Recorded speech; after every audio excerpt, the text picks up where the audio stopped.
¿Qué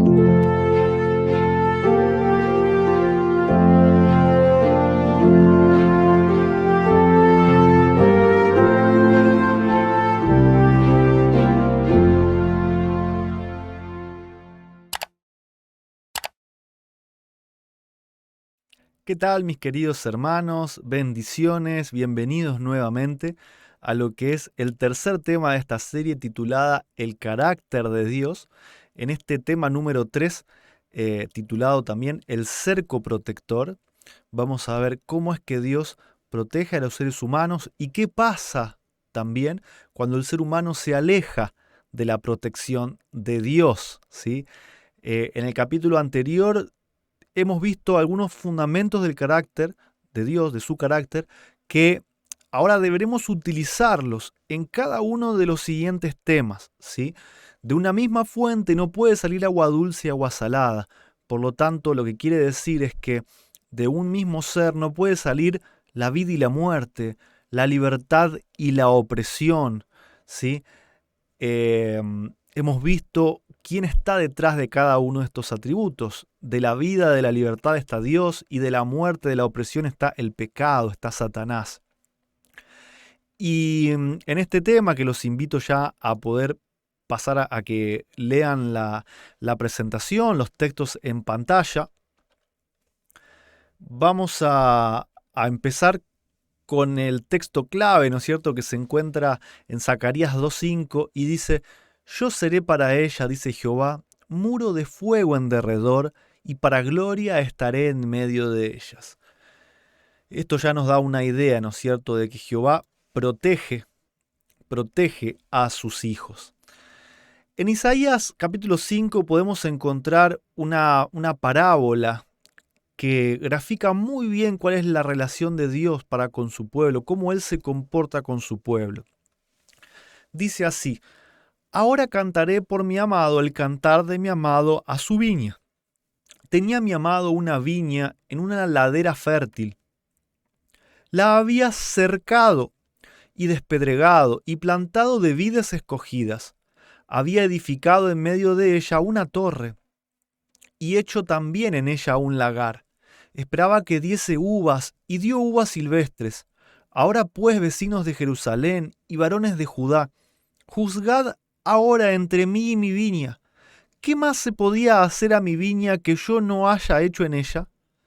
¿Cómo, esperando que yo diese uvas, ha dado uvas silvestres?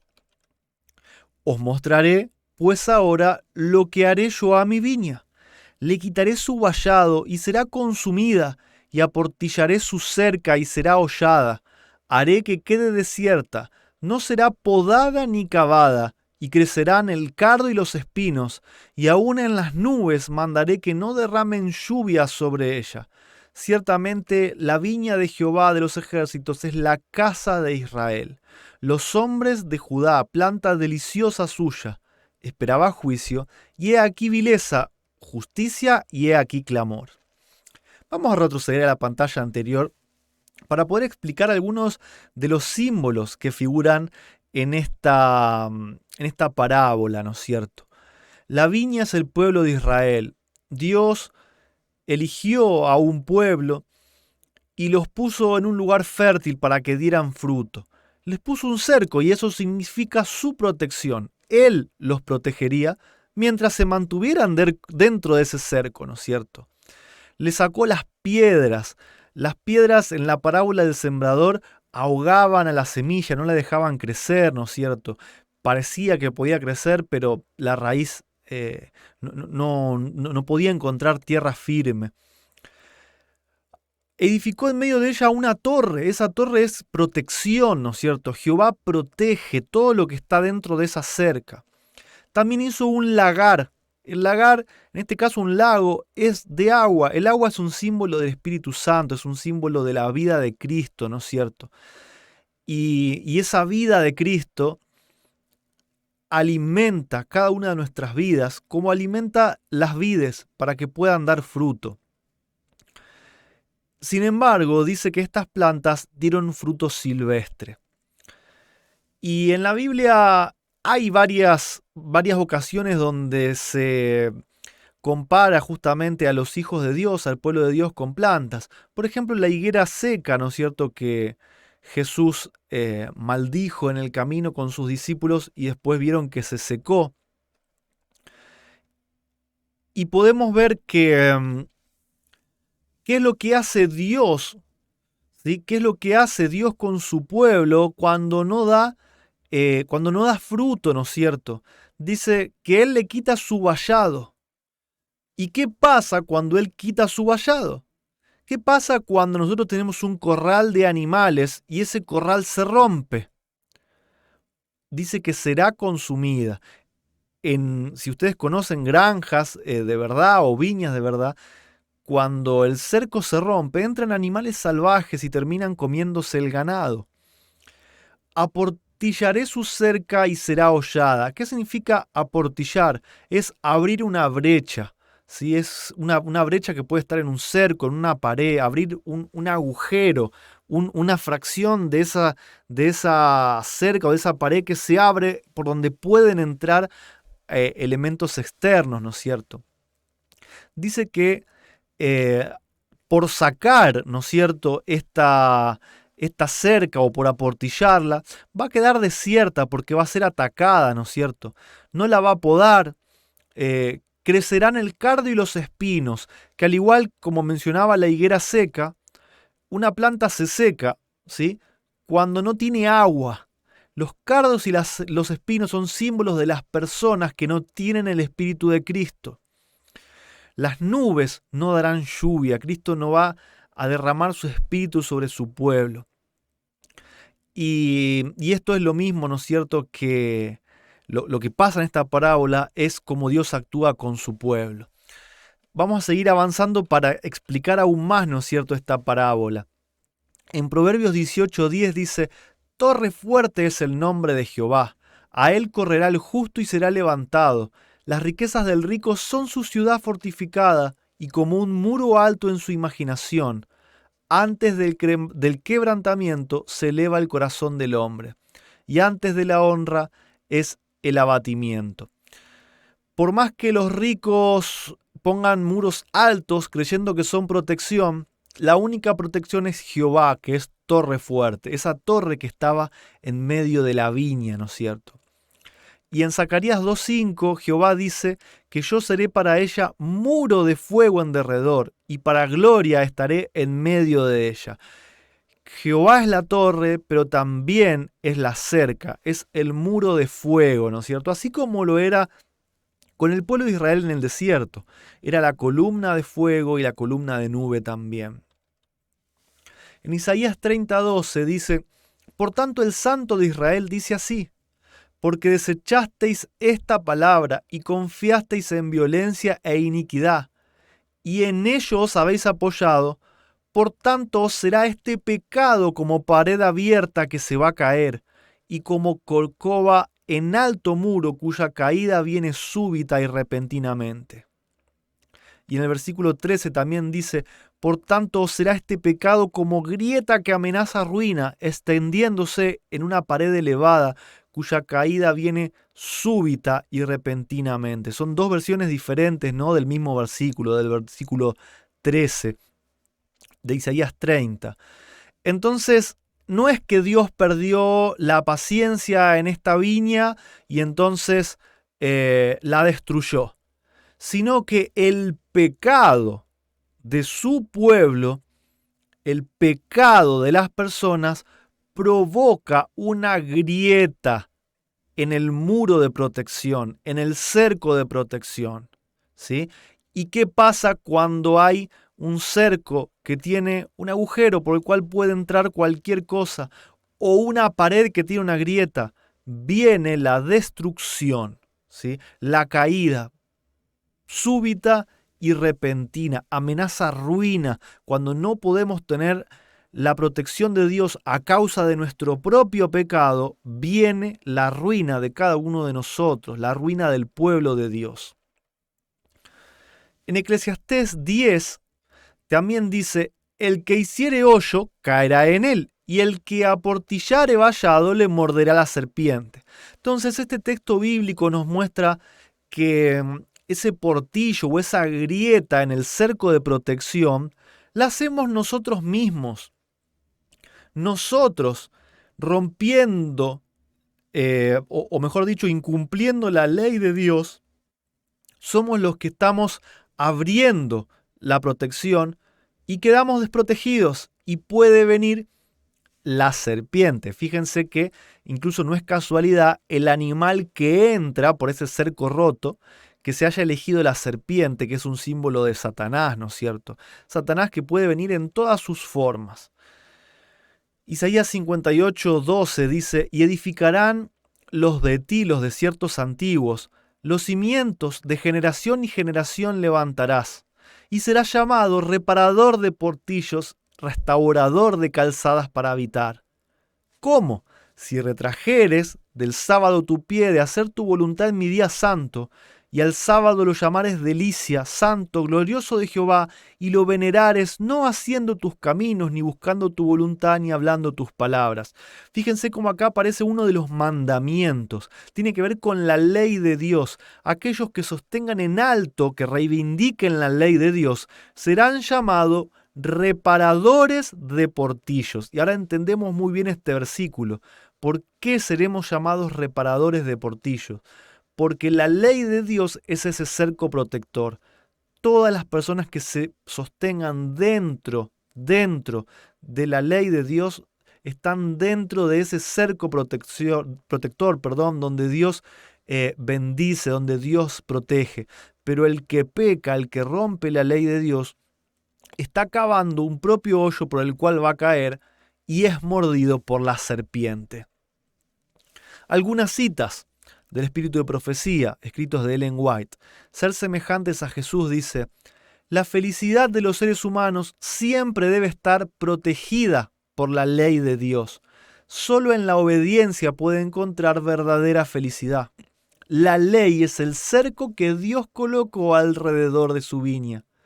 Por ella, los que obedezcan estarán protegidos del mal. Entonces, no es que Dios pierde la paciencia y destruye. Dios protege siempre, ama siempre. Los que rompen esa protección, los que se van del otro lado de la cerca, los que cavan el hoyo en el que caen, somos nosotros mismos cuando estamos fuera de la ley de Dios. Y como Dios, o uno de los principios de su carácter es dar libertad, Él no nos protege si nosotros no queremos. No nos persigue si nosotros no queremos. Él siempre va a estar ahí, como el padre del hijo pródigo, esperando que vuelvas a entrar adentro del cerco. En Manuscritos Liberados dice: se me mostró que los juicios de Dios no vendrían directamente del Señor sobre ellos, sino de esta manera: se colocan más allá de su protección. Fíjense que si bien dice que los juicios son de Dios, ¿sí?, nos dice que no es que Dios manda fuego y azufre, meteoritos, terremotos, tormentas, diluvios sobre la gente. Dios no castiga directamente a los hombres, sino que ellos se colocan más allá de su protección. Y afuera de su protección suceden todas estas catástrofes. ¿Qué hace Dios? Advierte, corrige, reprende y señala el único camino de seguridad. Entonces, si aquellos que han sido objeto de su cuidado especial siguen su propio curso independientemente del Espíritu de Dios, después de repetidas advertencias, si eligen su propio camino, entonces Él no comisiona a sus ángeles para prevenir los ataques decididos de Satanás contra ellos. Entonces, ¿cuáles son los juicios de Dios o cómo es la ejecución de un juicio de Dios? Es no comisionar a sus ángeles para prevenir los ataques de Satanás. Ese es el juicio de Dios. Deja de proteger. Pero no porque Él pierda la paciencia, sino porque cada uno rompió ese cerco de protección y se salió, dejó que la serpiente lo muerda. Es el poder de Satanás el que está obrando en el mar y en la tierra, trayendo calamidad y angustia y barriendo multitudes para asegurarse de su presa. y habrá tormenta y tempestad tanto por mar como por tierra, porque Satanás ha descendido con gran ira. Él está trabajando, sabe que le queda poco tiempo. Y de no ser restringido, veremos manifestaciones de su poder más terribles de lo que jamás hemos soñado. De no ser restringido, esto me hace acordar a esos 4 ángeles que aparecen en Apocalipsis deteniendo los vientos. Entonces, todos esos desastres por los cuales los seres humanos por siglos y milenios han culpado a Dios, en realidad se suceden cuando Dios deja de proteger, porque del otro lado está Satanás, el autor de la muerte, destruyendo a todos los que él considera su presa. En Review and Herald dice: Dios soporta mucho tiempo la rebelión y la apostasía de sus súbditos, incluso cuando su misericordia es despreciada y su amor despreciado y ridiculizado. Soporta a los hombres hasta que se agota el último recurso para llevarlos al arrepentimiento. Pero su paciencia tiene límites. Aquellos que hasta el final continúan en una rebelión obstinada, les quita su cuidado protector. La providencia ya no los protegerá del poder de Satanás. Habrán, por su pecado, alejado el día de gracia. Fíjense que Dios tiene mucha paciencia, toda la paciencia. Y no es que se le agota porque se cansa y entonces viene a destruir, sino que ese agotamiento de la paciencia de Dios es cuando ya no hay ningún recurso que pueda llevar a una persona al arrepentimiento. No es que se le acaba porque no tiene más, sino porque la persona ya no la quiere. Ahí es cuando Dios corta su misericordia. Cuando la persona lo rechaza y Dios ya no tiene forma de poder llevarlo al arrepentimiento. Entonces, ¿qué hace Dios? No le tira fuego y azufre, no lo ahoga en un diluvio. Le saca su cuidado protector. La providencia ya no los protege del poder de Satanás. Ellos mismos, los que hagan esto, se habrán alejado del día de la gracia por su propio pecado. Patriarcas y Profetas, página 553, dice: el pecador está expuesto a la muerte eterna hasta que encuentre un escondite en Cristo. Y así como la demora y la negligencia podrían privar al fugitivo de su única oportunidad de vivir, también puede las tardanzas y la indiferencia resultar en la ruina del alma. Satanás, el gran adversario, sigue los pasos de todo transgresor de la santa ley de Dios, y el que no se percata del peligro en que se halla y no busca fervorosamente abrigo en el refugio eterno, será víctima del destructor. Fíjense que no dice que será víctima del castigo de Dios, dice que será víctima del destructor. Y lo que a mí me llama la atención es que nosotros pensamos que tenemos, vamos a poner un promedio de vida, 80 años, que tenemos 80 años para vivir de forma tranquila, creamos o no creamos en Dios. ¿Sí? Pero los 80 años los vamos a vivir salvo que nos atropelle un auto o nos enfermemos antes, ¿no? Pero que como que esto de la vida es automático. Sin embargo, dice que todo pecador, cualquier pecador, está expuesto a la muerte eterna. Desde que se comete un pecado por primera vez, estamos expuestos a la muerte eterna. Deberíamos caer muertos instantáneamente. ¿Por qué no caemos muertos? Como por ejemplo no cayó Eva cuando comió del fruto. Eva pensó: Dios me mintió, yo comí el fruto y no me caí muerta, y él me dijo que iba a morir. ¿Saben por qué Eva siguió viva o por qué nosotros seguimos vivos después de pecar? Solamente por la misericordia de Dios, porque podemos escondernos en Cristo.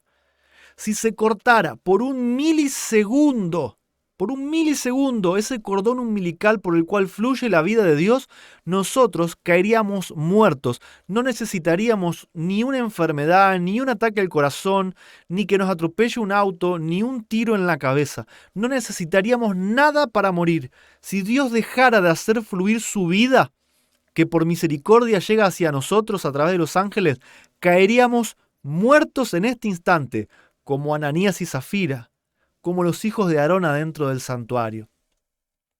Pero Cristo es nuestro refugio. Esto es muy importante de entender. El resultado del pecado en la vida nuestra. El pecado no es simplemente un libro en donde se anotan transgresiones de la ley o hechos o actos. El pecado es una enfermedad. El pecado te mata instantáneamente si Dios no te estaría protegiendo. Y el pecado, con Satanás a la cabeza, siendo el que ejecuta toda la sentencia y la destrucción, es quien da la paga por haberse salido del cerco protector. Salirse del cuidado de Dios es encontrar la muerte eterna, ¿sí? Hay que entender cuál es el resultado del pecado en la vida de los hombres y dejar de acusar a Dios de hacer algo que Él no hace. Él no destruye. Nosotros elegimos ir hacia la destrucción. Y Dios deja de proteger simplemente cuando yo le digo, no quiero más tu protección, no te quiero ver más, no quiero que me des más nada. Ahí es cuando se acaba, cuando Dios tiene un límite en su paciencia, no porque no tenga más paciencia para dar, sino porque el ser humano ya no la quiere. Dios tiene una paciencia infinita para amar, para perdonar y para dar misericordia, dar vida y para dar libertad. Muchas gracias por haberme acompañado en este tercer capítulo y los invito a que puedan estar presentes en el capítulo número 4, titulado La ira, venganza y castigo de Dios. Vamos a ver bíblicamente qué significa la ira de Dios, su castigo y su venganza. Así que se van a empezar a responder algunas de las preguntas que seguramente ustedes estarán haciendo, ¿no? ¿Por qué acá la Biblia dice que Dios castiga? ¿Por qué habla del día de su ira, de su venganza? Vamos a dejar que la Biblia se explique a sí misma, así que no se lo pierdan. Hasta el próximo video, hermanos, y bendiciones.